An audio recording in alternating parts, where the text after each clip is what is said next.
Good morning. This is the BLAINESWORLD podcast that can be found each week on Facebook, YouTube, and LinkedIn. You can also listen in on Spotify, Apple Podcasts, and get more information about previous shows and future shows on our website, which is kind of behind me, www.blainesworld.net. I'm your host, Blaine Greenfield, and here in my Zoom studio in lovely Fairview, North Carolina. Each week, we focus on positive news and information by people and organizations in both Western North Carolina and throughout the country. And toward that end, it's my pleasure to introduce Rhona Polonsky, who's a ceramic artist at Odyssey Gallery of Ceramic Arts. And I'm looking for Rhona. Is that you, Rhona? Yeah, I'm here, Blaine. How you doing? Okay, well, I'm doing well, thank you. And what you can do, so if they don't recognize you, you can wave to all your fans and friends on Facebook or watching this. And if you're willing to, Rhona, even though I love the mask, but can we see the real Rhona Polonsky, or is there somebody behind that mask? It's a reveal. Okay. Okay. Oh, okay. This is the Rhona Polonsky. I know. Gotcha. And by the way, that we wear those because of chemicals when we're doing ceramics. So. Okay. So now you're speaking to me. Is this from your studio? Yes, I'm in my studio in my home. I have a studio in my home. Okay, and we'll talk a little bit about that. But what I find is kind of interesting, your background. I should mention that it's not in the arts, but as an international educator working at international schools, India, Israel, Indonesia, Ghana, and South Africa. After moving to Asheville with her husband, Rhona began exploring the world of ceramic arts and has been at Odyssey Gallery of Ceramic Arts for 2 years. And so the question is, as a child, you grew up where? I grew up in Ellenville, New York. Okay. And so when you were growing up in Ellenville, New York, did you always know you wanted to be two things, I guess, a ceramic artist and also a marketer? You know, Blaine, I grew up in the 60s. I didn't know what I wanted to be. Join the crowd. And we still don't know what we want to be, right? No, we change. We keep changing. So what got you into art? Well, I was always like enjoyed art. And at one point I just started doing art more and more, especially when I was in Indonesia. I took a class with a very amazing painter. His name was Teguh Ortensnik. And when I went to finally paint, after sketching for months and months, a blank canvas was so overwhelming. I just couldn't handle it. So he gave me a lump of clay and I started sculpting and I just loved it. And it's just so forgiving. You know, I feel like you put paint on something that's so final, but clay, it's like, okay, you press here. So then you don't like that press, you unpress, yeah, it's just very unforgiving. By the way, is he still around? Forgiving. Is Ortensnik? Yeah, the teacher, yeah. Yes, he is. Okay, we'll have to then make sure we send them a copy of this clip to show that we mentioned him in North Carolina. So you started doing working with clay. How many years ago was that? Whoa, that was probably about 12 years ago, 15 years ago. Okay, and so that was the first exposure to working with clay. Fast forward to then taking that course into actually becoming an artist in the field. Yeah. How long does it take to be an artist? And am I really an artist? Well, you mentioned that. Good point. That what is it? I forgot who. Malcolm Gladwell, I think, said it takes like 10,000 hours, right? Yeah. And so, to be a master. Have you put the 10,000 hours in yet, or not yet? I'll have to go back and check. But that's interesting. So is this something? So you started with one course. Fast forward from that course. What happened? So that was a more sculpting class, and then when I moved to South Africa, I really wanted to do some more. I started taking a sculpting class. I didn't like the teacher. I didn't like the space. So I looked for something different and I found this amazing ceramic studio. And the woman said, oh, you can sculpt or you could do ceramics, whatever you like. And there was always a teacher there. And I started taking classes twice a week there. and just really loving it and feeling like it was becoming very much a part of my life. So that when I finally moved to Asheville, I started looking for a place to work. And when I came here in 2019, so then of course COVID hit, and I said, okay, I need a home studio. So here I am. And yeah, and then I eventually went through the process of applying to Odyssey Gallery, because you apply, and I was rejected. And then I asked for feedback, and I really worked for about a year, another year and a half, and then I applied again and got accepted. And talk, by the way, before that, so what got you to Asheville? You know, 20 years ago when we were overseas, we were thinking, like, where are we going to come back to eventually? We kept thinking, oh, maybe we'll live in Thailand, or maybe, we didn't know where we were going to end up. So, but Asheville kept coming up on the radar. We had never been here, but somehow, as we were looking for things that we wanted, I grew up in the mountains. I grew up in the Catskills, so I always wanted to be in the mountains. I didn't want really cold weather. And we wanted biking and hiking and arts and liberal, and it just kind of filled a lot of boxes. Sounds it, but your story I think is really cool, and you should mention that here. So to be at the and we'll talk about the Odyssey Gallery then. Is it a co-op? Is that what it is? That is a gallery? Yeah, the gallery is a co-op. So explain, if you would, what that is, and then we'll go from there. Well, the interesting thing is there's no hierarchy in the organizational, the organization of the co-op. Everybody has equal say, equal voice. So there's 24 members of the co-op, plus we have a studio in the back with more artists. And we meet once a month, and everybody works the gallery. So if you walk into Odyssey, you will find one of the artists there. We will be there selling. We will be there cleaning. We will be there doing the display. We will be there doing hospitality. We will be there doing marketing, like my job. So everybody works there, plus has another job within one of those contexts. And so your story, I think, is particularly interesting in that you didn't become a member of the co-op initially. So originally you wanted to become a member, and then you got rejected the first time? Well, initially, yeah, I did. I wanted to be a member, but I didn't get accepted the first time. So I asked them for feedback and kept working and trying to make my work better and more acceptable, and not as, some of the things that they talked about. And then I got in the second time.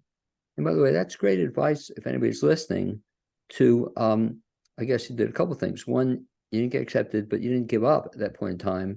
You just found out what you could have done better. And that's interesting. People were willing to give you that feedback? Yes, when I asked for it. Okay. And so you worked on some things, and a second time you got accepted as a member of the co-op? Yeah. Okay. And so let's talk a little bit about the co-op then, for, again, the folks who don't know what it is. Where is it located? It's on Klingman Ave in the River Arts District. Right now they're building condos there right across from us and taking our sky away. I've seen that, yeah. And from Ultra Coffee, it's just down the street a little. So we're kind of we're like, if you walk from downtown to the Rad, we're like the first place you hit. Either Odyssey Clayworks, which is kind of grouped right with us, and Odyssey Gallery of Ceramic Arts. And so folks come to the gallery, what do they see, or what takes place there? Oh, what do they see? They see an amazing diversity of ceramics. We are all ceramics. Everything is ceramics. So we have 24 people, artists vetted in the front. So their art is there in the very front, which is the gallery. Then behind us, just up the stairs, is this amazing space, which is this huge studio where people can rent space, and there's all the things that you need to do clay. There's wheels, there's kilns, there's everything you need.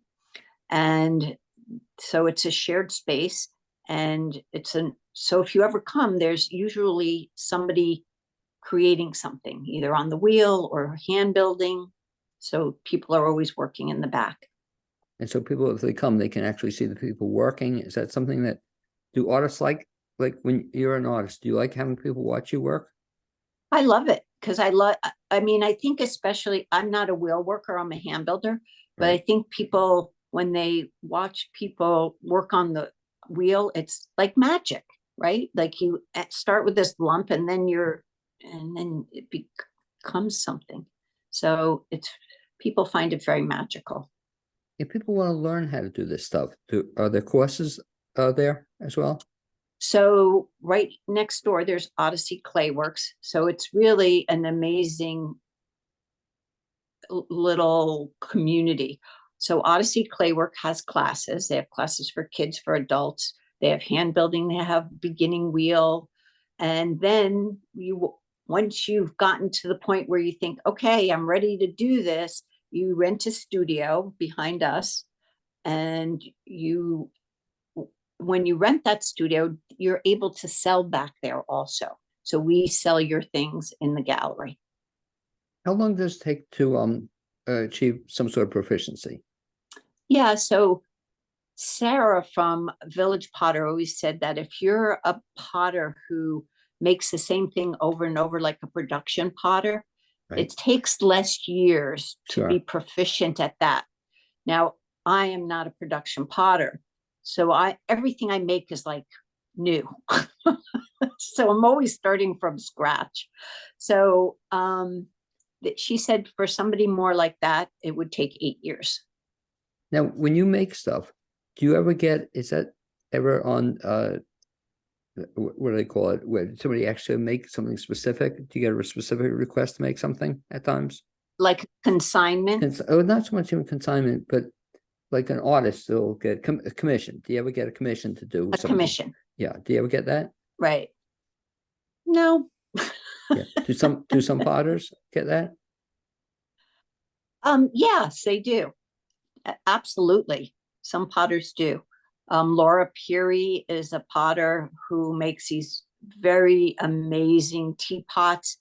Her grandmother was a seamstress, and they look like they're made out of canvas and they're sewn together.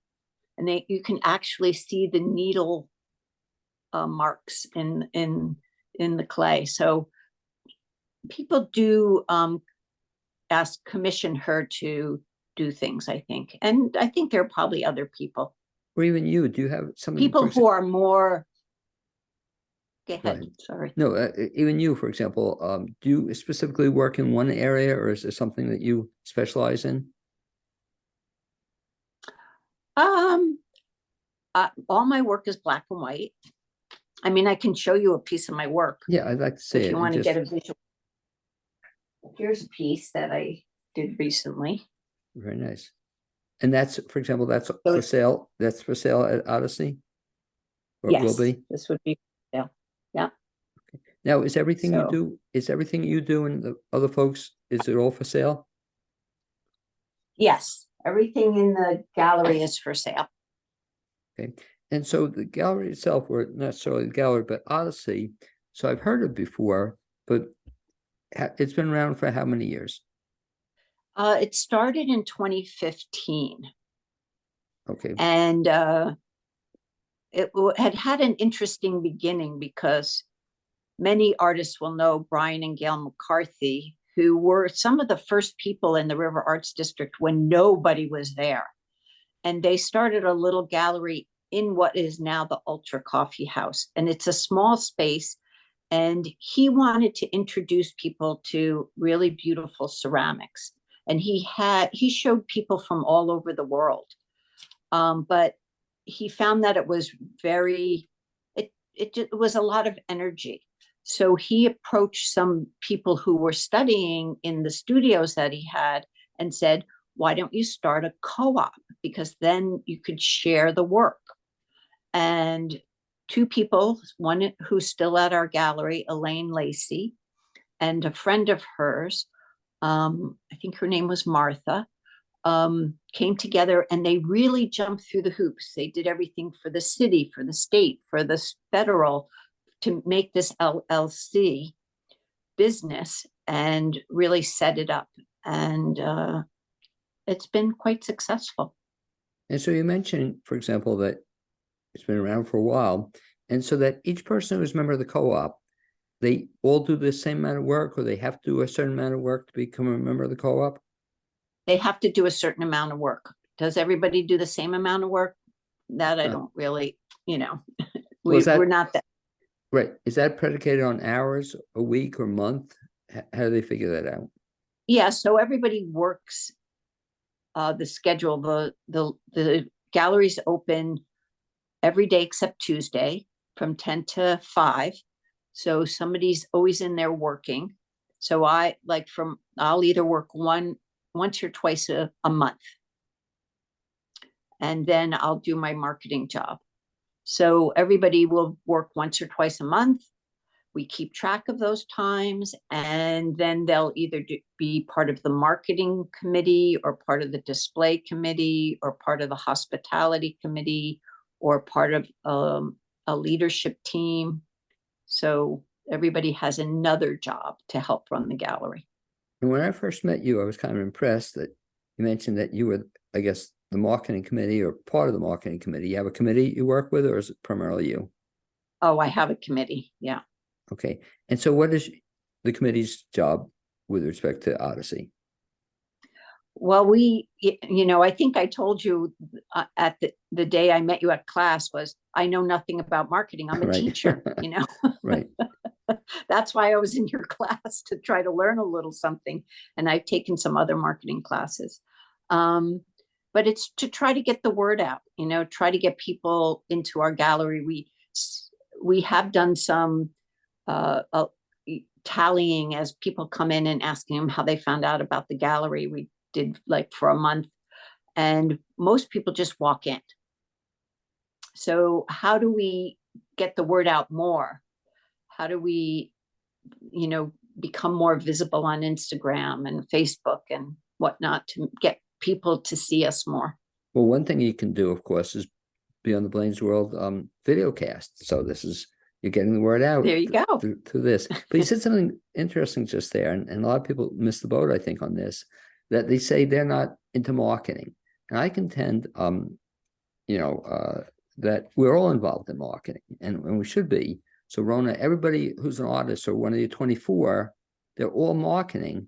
And if they don't do it, nobody else, you can be the greatest marketer in the world, but you need help from the other 23 folks there to get the word out. And it's just incredible, I find, that some people do it well, and some people could care less about it. They say they're an artist and they don't have to worry about this other stuff. But in reality, they have to. Well, you told me that in class.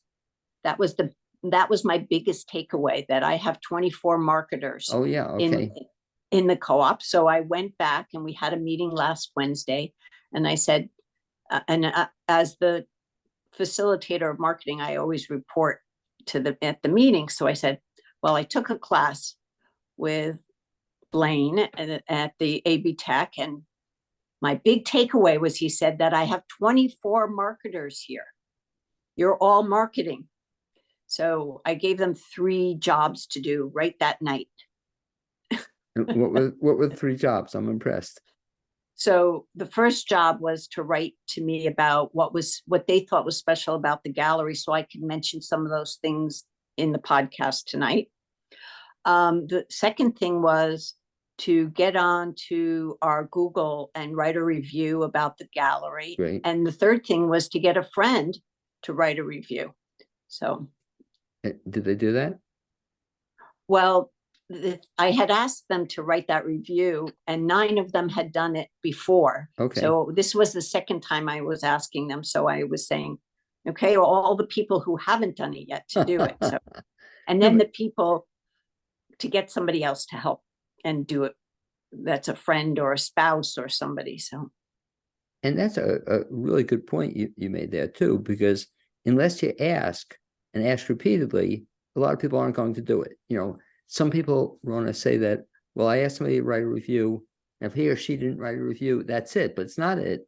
because you have to remind them, ask them a second time, a third time, whatever. But eventually you'll get some response on that. So what was the reaction when you give them all this homework? Were they enthralled? Oh, I got people like at the end of the meeting say, how do I get on the Google and Oh, how do I do this? And so people were more, and I also told them that I mean, it is a very special place and a very special group of people. And I do want to share with you some of the things that people said well, about her I, as artists about the gallery, I was but going to ask they you, wait, definitely, let me just say, I was going to ask you that, but also keep in mind too, we want to get the same kind of feedback from not other people, not just the 24, we want to get people come in, but I'm curious to see what was some of the feedback you got from the group, what they say. about doing the homework. No, the artists, you said you asked them Oh yeah. So you I love know, it. it was such an amazing task because I wrote them before the meeting and I got one person who responded to me. So at the meeting when I asked again, I got quite a lot of responses. I got so many that I couldn't even really, I was like, how am I going to tell Blaine all of this information? Right. So I tried to kind of like, I made it into words. And what I found was that the most, the word that came up the most in people's responses to me was the word sharing. And I just thought that that was a really interesting thing. And then the words that said something about members and what it was like being part of the gallery, people said caring. These were just words I'm just throwing that people used. Caring, intimate, belonging, community, memorable connections. So you start to feel this real community of people. It's very strong. Connections encouraged, right? Camaraderie, fulfilling. So then they said, what is it? What do you, then I tried to take the words that they were talking about as far as the work, like the ceramics. And there were words like diverse, skilled, unique, quality, good value, beauty, form, evolving, inspirational, magic. So these are what our members are thinking about, works of theirs and others that are in the gallery. By the same token, what we want to do then next is ask people who come into the gallery, who see it, what are the things that they see? And what will really be interesting is if we can see if there's any relationship between the two lists, what the artists see versus what the public sees, how do people find out about the facility? I guess they can go, you mentioned the websites and Facebook, and that's the best bet to find out. Yeah, and I just want to say, in relationship to what you just mentioned, is that we do get a lot of feedback from people who go through our gallery. They come to the desk and they say to us, this is an amazing place. There's some gorgeous, amazing pieces of work in here. I mean, people really do give us feedback and it is very positive. So Thing from a marketing standpoint, you have me wearing my marketing hat now too. But next time you get that feedback, I love it. Let's videotape it, just on your phone, and let's use that somehow on Facebook or Instagram, especially. Do you have some testimonials from people? yes, we have to get testimonials on video.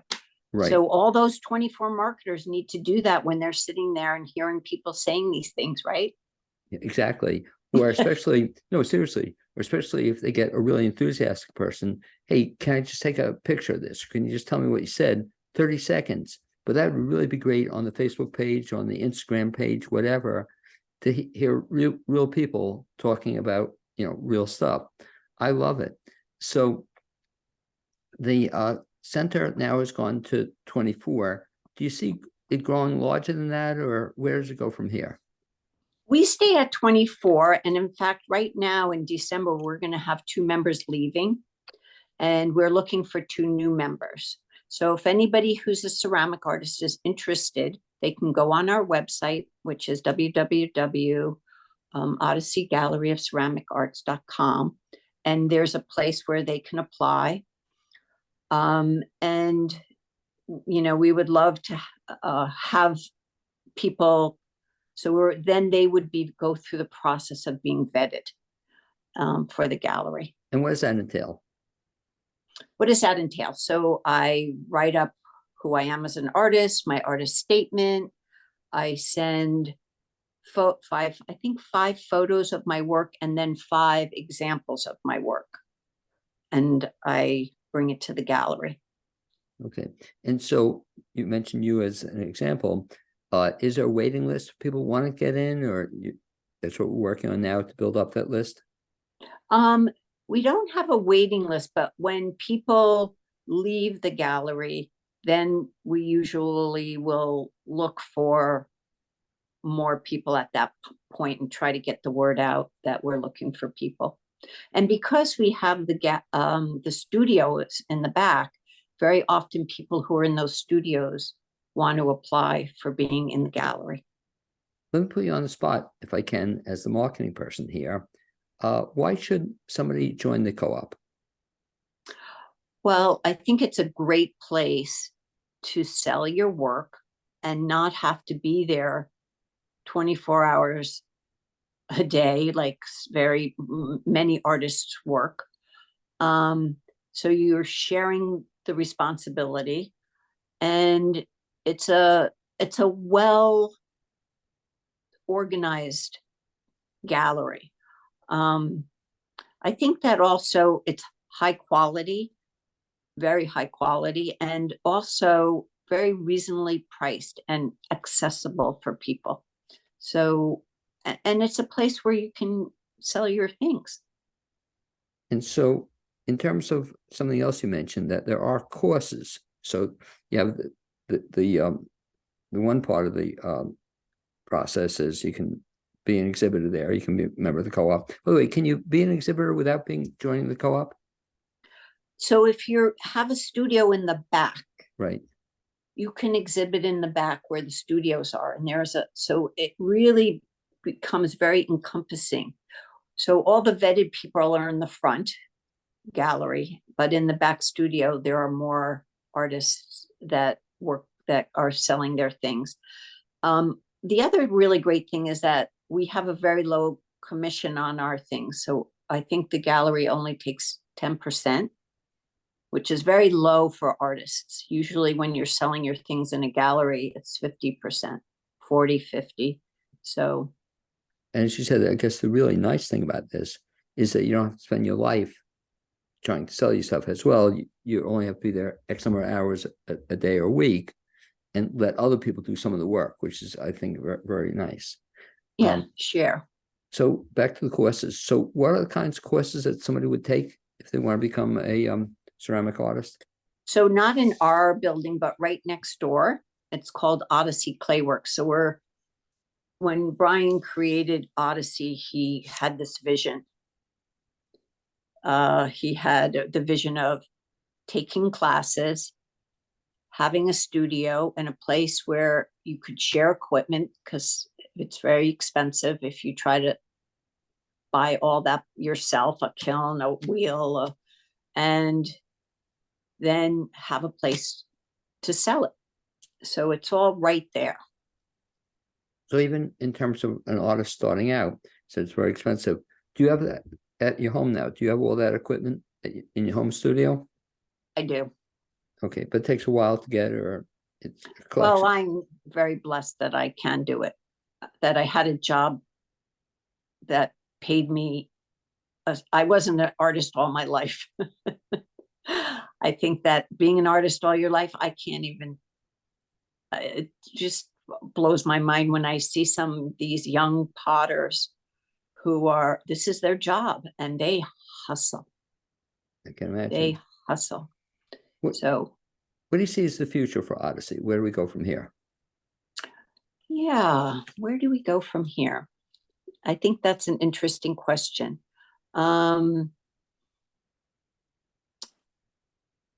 the Odyssey is very connected to the River Arts District and the RADA, which is the River Arts District's Artist Association. And I think that maybe looking to work closer with RADA but I think, we can only get better, and we can only become more visible, and we can only vet better and better ceramicists, because there's so many amazing ceramicists in Asheville and the surrounding area. We take anybody within a 50-mile radius of Asheville. So talk about that process too. As one last question, you're mentioning the concept of vetting. What does that entail? So it's so when two people are stepping down in December, right, then two people will apply. And we do have a leadership team. They're kind of in charge of that. That's one of the things that they do. But then they bring everybody in to look at the work of the people who are applying. Okay, and so it becomes a quality thing as well. The people you take in, they have to have a certain quality limit as well. Rhona, if folks again want to find out about Odyssey Gallery of Ceramic Arts, sorry about that. Best bet is to go, you said, to the website, and if you just come to the store. Well, even better. Well, okay, tell people. I like what you said.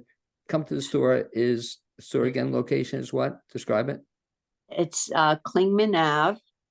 It's right down from the Great Eagle, between Ultra Coffee and Great Eagle on Clingman, right by where all the construction's happening. And we have a big garage door that's open when it's beautiful day out. And yeah, come see us. We also have a website, which is www.odysseygalleryofceramicarts.com. We're on Instagram under the same name and Facebook under the same name. Okay. And so if they don't want to come see you, first bet is they can also find you on social media. And I'd like to thank you, Rhona Polonsky, for being my guest on this Blaine's World podcast. I will not force you to wear that mask again. You don't have to wear that. But that's interesting. So when you're working, you wear that all the time? No, only when I'm doing a special process where I might be using some chemicals. Okay. Anyway, specifically though, I should ask you, if folks just want to track you down, we'll find out about your work specifically. Is there another way to reach you? RhonaPottery.com is my website. They can see my work at the gallery. My cards are at the gallery. Pushing people to the gallery. Okay, gotcha. Anyway, thank you, Rhona, for being my guest. I'd also like to thank my producer, Cappy Tassetti, and hopefully we will see you sometime in the near future, or I'll visit you at the Odyssey, right? Yeah, please come, and thank you very much, and thank Cappy very much for all her work. Okay, Rhona, again, thanks for being my guest. Thanks to Cappy Tassetti, my producer, and we'll look forward to seeing you actually in person sometime in the near future. Be well. Thanks.